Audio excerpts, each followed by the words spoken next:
Hermanos y hermanas, como todos los miércoles a esta hora desde el Ministerio Uruguayos y Latinoamericanos con Cristo, estamos nuevamente en el aire tratando de llegar a los oídos de todos ustedes.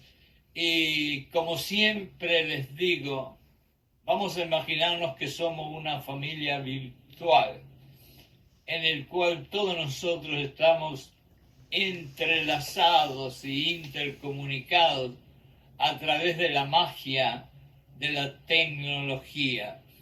Sé que quizás no los puedo ver, pero espiritualmente los tengo a mi lado y lo mismo ustedes conmigo. Y esta noche tenemos un tema bastante interesante, que es aquel famoso tema que muchos serán los llamados, pero pocos los elegidos. Es un tema bien interesante por diferentes razones y que muchas veces es un poquito mal interpretado. Vamos a empezar diciendo que yo de todo corazón les deseo a todos ustedes que Dios los bendiga a ustedes y toda su familia.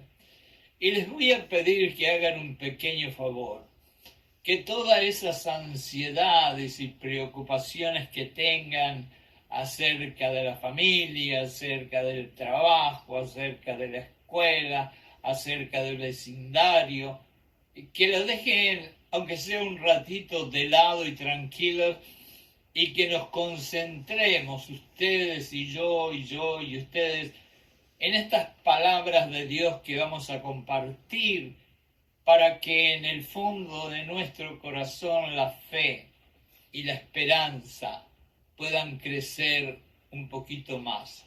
En el nombre de Jesucristo, por el poder del Espíritu Santo, pido en este momento que sea el Espíritu Santo quien hable a través de mis labios y que de la misma forma el Espíritu Santo toque sus oídos y sus mentes, para que en el nombre de Jesús las palabras que sean emitidas a través de esta transmisión queden dentro de nuestra memoria, no solamente para escucharlas, sino para hacerlas como Dios nos manda. En el nombre de Jesús. Amén.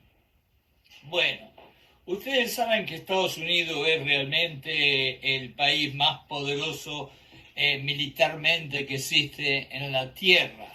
Y de todos esos militares que tiene Estados Unidos, hay una unidad que se llama SEAL, S-E-A-L, que está considerada como la élite, como la mejor de todas las unidades militares de Estados Unidos. Pero esta unidad tiene mucho parecido a la carrera que corrió Pablo en la Biblia, porque muchos en esta unidad son llamados, pero pocos son los elegidos. Usted sabe que para entrar en esta academia tienen que hacer un curso de 71 semanas, que es bastante larga. Y no se crean que van a dormir, que van a tomar un refresco o que van a conversar, sino que van a trabajar pero muy, muy fuerte para poder llegar a que le den esa insignia o esa medalla que los considere a ellos y los recompense y los termine de hacer un soldado de la unidad SEAL. Esta gente se pasan 8 semanas en un programa de reclutamiento de la Armada aprendiendo diferentes cosas. Cuando terminan ahí, tienen que ir a una escuela preparatoria de guerra especial en donde tienen que estar 8 semanas más. De allí van a un entrenamiento básico de guerra submarina donde tienen que estar 24 semanas. El entrenamiento después de ese periodo es en la Marina, en un curso de paracaídas donde están 6 semanas más. Y al final, cuando terminan eso, tienen que ir a una escuela de cualificación y entrenamiento especial que dura 26 semanas, para un total de poco más de 16 meses de entrenamiento para finalmente ganar la insignia y le digan: tú sos finalmente un elegido, no solamente uno que llamamos. Bueno, si nosotros miramos un poquito a nuestra Biblia, vamos a ver que hay muchas cosas parecidas. Pablo, por ejemplo, dijo: corrí la buena carrera y llegué al final y mantuve la fe. Es decir, Pablo hizo algo parecido a lo que hacen estos soldados norteamericanos para llegar a ser un soldado SEAL, porque durante toda su vida, pase lo que pase, él mantuvo firme su fe. Hay pocas personas que hayan sufrido, con la excepción de Jesucristo, tantas tragedias, sufrimiento y dolores como sufrió Pablo. Y sin embargo, a través de todas ellas, él mantuvo firme su fe en Dios, su fe en Jesucristo. Vamos hoy a hablar de la parábola de la viña, por la simple razón de que esta parábola nos va a dar la oportunidad de que nosotros podamos entender un poquito mejor esto de que muchos son los llamados y pocos los elegidos. Primero, vamos a entender que Dios ofrece una recompensa. En Mateo 19:28 dice: yo les prometo que aquellos que me siguieran hasta el final de verdad, como lo hizo Pablo, cuando yo me siente en el trono de gloria, también ustedes o tú te sentarás conmigo. Pero también Jesús, quien en la parábola puede ser quizás el dueño de la viña, les advierte que la manera en que Dios distribuye sus recompensas no es la misma usada por los hombres o mujeres. Es para mí lo mismo cuando yo hablo de hombres en las cuestiones de la Biblia. Y contrario a lo que nosotros pensamos, los últimos serán los primeros y los primeros serán los últimos. El punto principal aquí es que Dios, en su inmensa gracia, tiene el poder de recompensar al que llegó primero, en este caso a la viña, pero la viña representa el reino de Dios también. Recompensa al primero igualito que como el último que llegó. ¿Por qué? Porque para Dios no le importa quién llegó primero o último, sino que llegó. Y eso es lo que sucedió cuando Jesucristo murió por el mundo. Jesucristo no murió por ti o por mí. Jesucristo murió por el mundo, y no se olviden que Dios hace llover para el bueno y para el malo, y hace salir el sol para el bueno y para el malo. Dios a veces deja a un malo que siga y que siga y que siga haciendo sus cosas, porque en el fondo sigue teniendo la esperanza que antes de morir acepte a Jesucristo. Y por eso la paciencia de que no importa si llegás primero o último, pero lo que le interesa es que llegues. En el principio, y acá vamos a hablar de la parábola, temprano en el día, el dueño de la viña salió a buscar trabajadores, porque la cosecha de uva era más grande de lo que él pensaba y necesitaba trabajadores. Y cuando los trabajadores estuvieron de acuerdo en que la paga por el trabajo del día sería 1 denario, fueron a trabajar a la viña del Señor. 1 denario. No sé cuánto sería exactamente, vamos a ponerle que era 1 peso. Más tarde, como a las 9, el dueño se dio cuenta de que no tenía bastante trabajadores como él pensaba y volvió otra vez a la plaza del pueblo a contratar nuevos obreros. Y a los nuevos obreros le dijo exactamente lo mismo: trabajo yo les daré y lo que ustedes ganarán será 1 denario. A los otros también les dijo lo mismo. Y cuando llegó un poquito por allá por el mediodía, se dio cuenta que gracias a Dios la cosecha era inmensa y necesitaba más obreros. Y volvió otra vez a la plaza y contrató más obreros para la cosecha de la uva. Y a todos le dijo exactamente lo mismo: ustedes van a trabajar, pero van a ganar 1 denario. Acuérdense de esa palabra, 1 denario, que es como si fuera 1 peso, vamos a decir. Entonces, al final del día, llegó la hora de pagarles a los obreros. Y para la desilusión de los primeros, los últimos recibieron la misma paga que los primeros.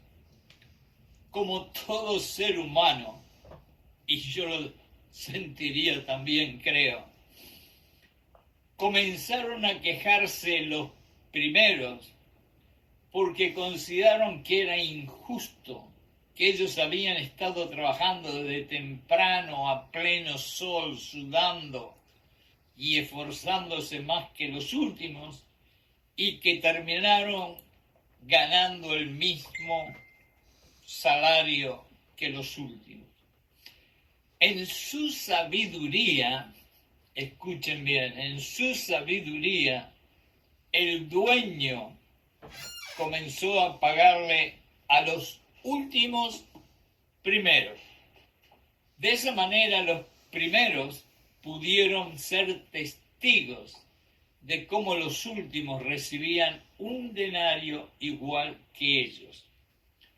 En cierta forma, yo como ser humano simpatizaría con los primeros porque me parece un poquito injusto que hayan trabajado tanto y ganen lo mismo, ya que ellos trabajaron bastante.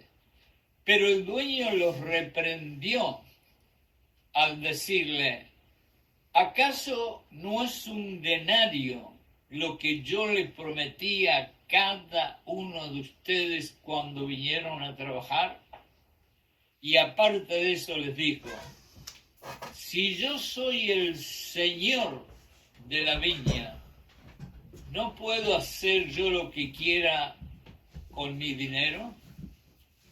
Entonces, lo que quiero enseñarle es que el primero será último y el último puede ser primero. El mensaje de esta parábola fue primero para los discípulos de Jesucristo y luego para todos nosotros, los gentiles. Algunos discípulos se quejaron porque dijeron que ellos habían dejado todo para seguir a Jesús y en cierta forma estaban clamando que ellos tendrían que ser los primeros en todo. Pero Jesús tenía una sorpresa para ellos y Él les enseñó que en el reino de Dios las cosas son diferentes al reino de los hombres. Por lo tanto, Jesús les enseñó mediante lavándole los pies a ellos que el más grande debería servir al más pequeño y viceversa. Muchas veces, hermanos y hermanas, la envidia, los celos y la ira de los que llegan más temprano y reciben la misma paga que los que llegan tarde. En aquellos tiempos, hace 2000 años, era llamada por los judíos una palabra que significaba ojo del diablo.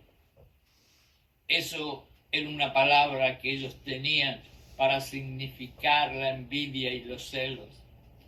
Entonces, nosotros estamos libres de tener en alguna ocasión ese ojo de diablo como ellos tuvieron. Ahora vamos a aplicar esta lección a nosotros mismos. La respuesta es no. Nosotros también, como seres humanos, podemos sentir a veces un poquito de envidia, un poquito de celo. Nosotros también pensamos igual que aquellos que se quejaron muchas veces. Si yo trabajo más que aquel hombre, nos decimos nosotros, ¿por qué lo ascendieron a él a jefe y a mí no me ascendieron? Si yo fundé este ministerio, ¿cómo es posible que ahora haya otro que sea el director del ministerio y no sea yo? E inclusive cuando yo jugaba al fútbol podía pensar, ¿cómo es posible que hice 3 goles en un solo partido y sin embargo le dieron la medalla a otro que no hizo ni siquiera uno? Quiere decir que todos nosotros, en nuestra naturaleza natural, carnal, humana, llevamos esos famosos celitos o esas envidias que a veces nos hacen bastante mal. Dios no piensa como nosotros, por suerte. Porque no piensa como nosotros, es que envió a su único Hijo amado a morir por ti, y por ti, y por ti, y por ti, y por mí. Si Él pensara como nosotros, o como estos obreros de la viña que fueron los primeros, no hubiera enviado a Jesucristo. Todos obreros, los discípulos, los gentiles, los judíos, nosotros, quien quiera que seamos, tenemos que aprender algo. Nosotros somos pobres hormiguitas en este torcido mundo.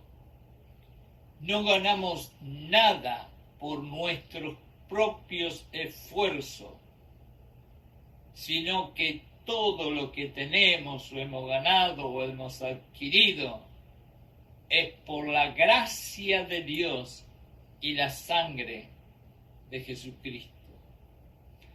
Dios no nos recompensa por lo que hicimos o lo que hacemos.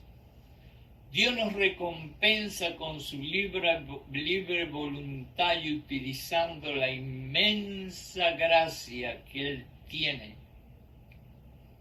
La gracia que Él desea derramar sobre lo que Él quiera. Él da su gracia como Él quiere a quien quiere, como pasó en la viña con los obreros. Él conoce más que nosotros conocemos de nosotros. Él da su gracia de acuerdo a las intenciones de nuestro corazón, no las obras que nosotros hacemos. Muchos serán los llamados, pero pocos los elegidos. Esto quiere decir que Dios conoce las intenciones, como le dije recién, del corazón, el tuyo y el mío. Y contrariamente a como nosotros consideramos a muchas personas, Dios ve más allá de nuestras acciones y palabras, y Él se concentra, en la tercera vez que lo digo, en las intenciones del corazón. Si el hermano que yo veo el domingo en la iglesia está en necesidades y yo le toco el hombro y le digo, yo voy a orar por ti, pero Dios mira en mi corazón y ve que yo ni siquiera voy a orar y ni siquiera me voy a acordar de ese hermano, estés en seguro que en el librito que tiene Dios está apuntado. Ahora, vamos a saltar de estas palabras referentes a la viña, a la parábola, a algo que es muy importante y tiene conexión con la parábola. Porque después de la parábola, Jesucristo predice su muerte y su resurrección, y está en cierta parte ligada una cosa con la otra. Aquí nos referimos a lo que vemos en Mateo, que está a continuación, 20, 17, 19.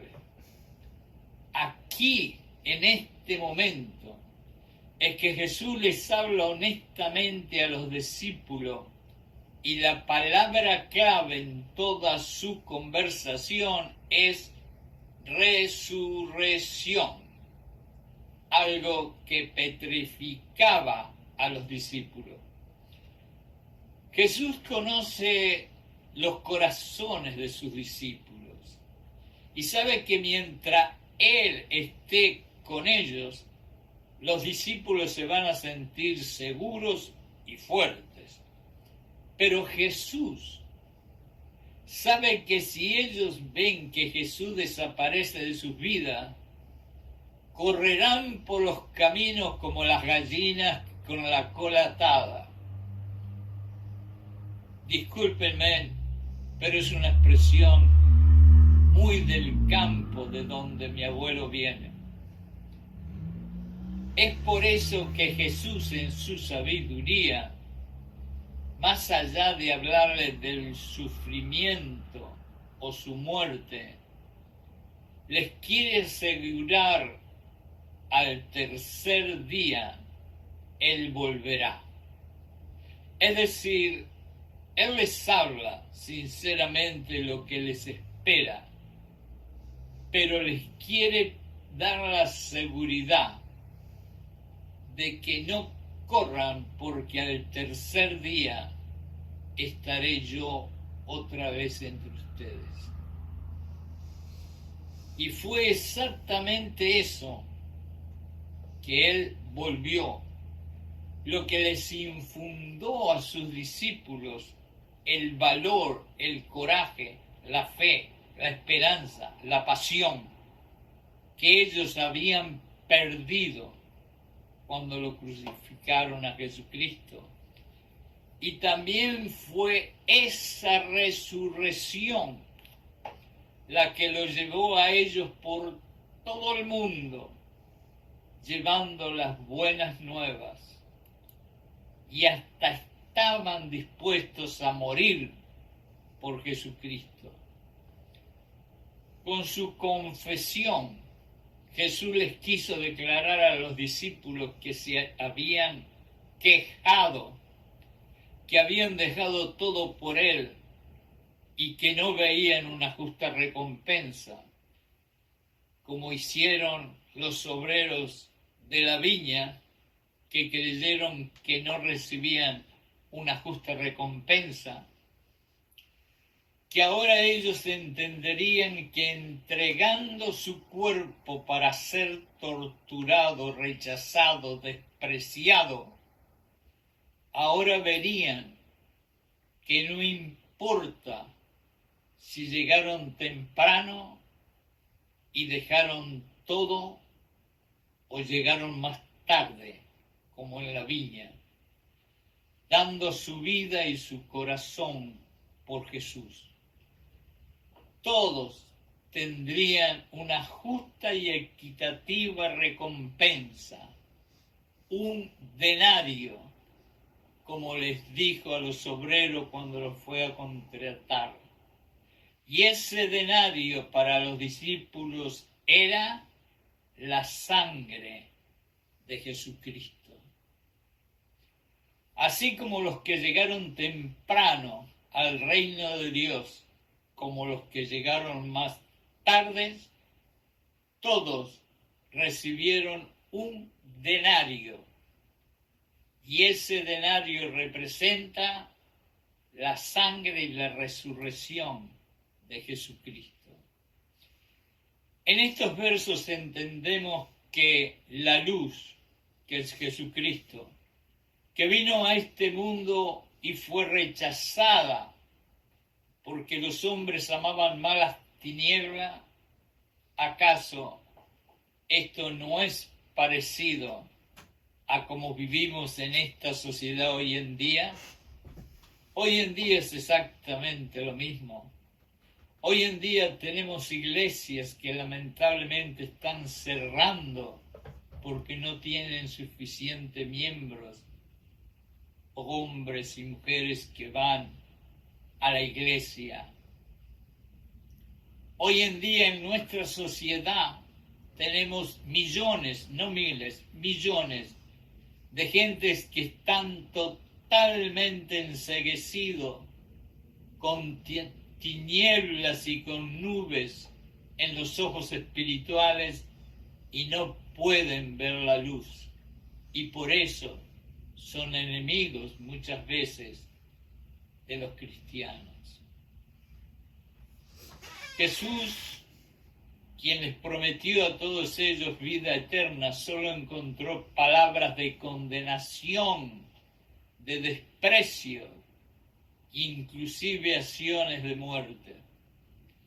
Por eso está compartiendo solo con los discípulos, quienes serán los que continuarán su misión en la tierra, que Él, siendo el mismo Dios, se humillará al punto de morir sangrando hasta la última gota en una cruz denigrante y malvada para demostrarles cuál era su verdadera misión.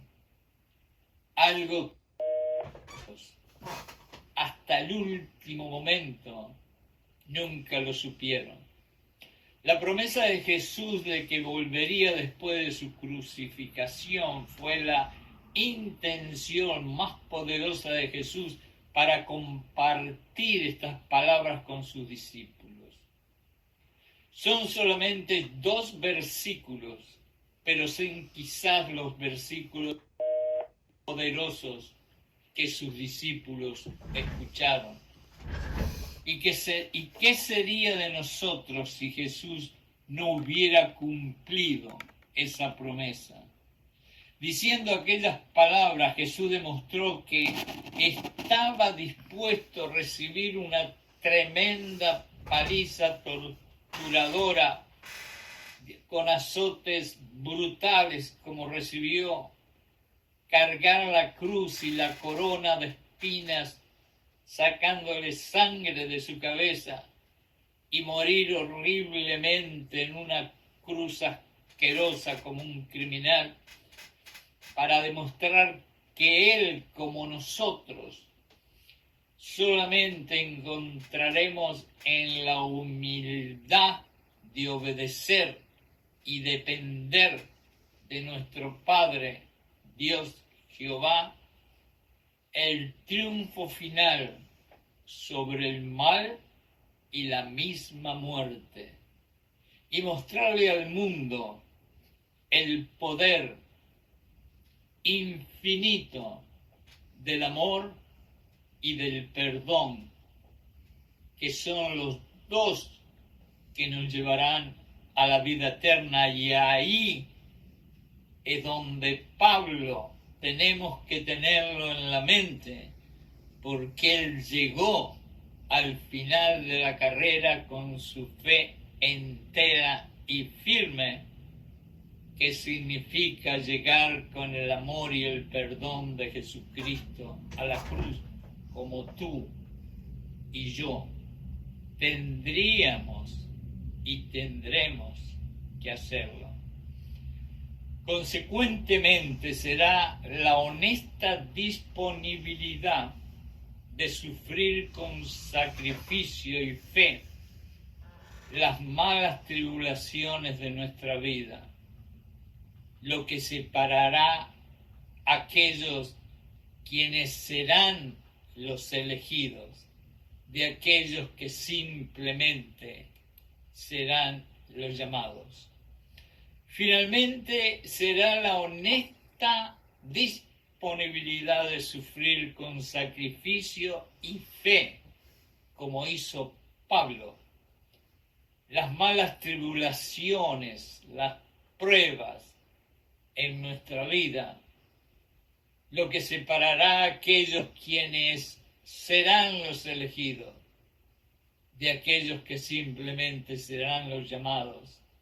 Y lo repito, porque ese es el mensaje principal de esta noche. Pablo fue nuestro ejemplo. En 2 de Timoteo leemos la palabra de Dios. He luchado la buena pelea. Fíjense bien, está empezando como un militar, peleando una batalla, que es la que tú y yo tenemos enfrente de nosotros, no solamente con el enemigo, sino con muchas personas que el enemigo nos pone en el camino. Quiere decir que Pablo nos muestra que nuestra vida no solamente va a ser una carrera, sino una lucha también para mantener la fe. Y después dice, he terminado la carrera. Quiere decir que él luchó muchísimo en la vida contra los sufrimientos, contra los inconversos, contra los que lo odiaban, contra aquellos que los pusieron en cárcel, con todos los que lo hicieron sufrir, luchó, pero también corrió la carrera de la fe. Y dice, y yo, al final de pelear la batalla y de correr la carrera, manteniendo la fe firme y siempre dependiendo y obedeciendo a Dios en las buenas y en las malas, llegué al final con mi fe entera, sana y salva, y he ganado la vida eterna. Hermanos y hermanas, ha sido un tremendo placer el que yo haya podido compartir con ustedes estas humildes palabritas que el Espíritu puso en mis labios. Y les pido por favor que escriban un poquitito y me manden un comentario, me manden una opinión de qué les parecieron estas palabras o qué opiniones ustedes tienen respecto al tópico. Y lo único para terminar que voy a decirle es, como siempre les digo, que les deseo que Dios abra las ventanas del cielo como Él ha prometido y todas las bendiciones maravillosas que Él tiene para ustedes caigan sobre ustedes y sus familias. En el nombre de Jesucristo. Amén.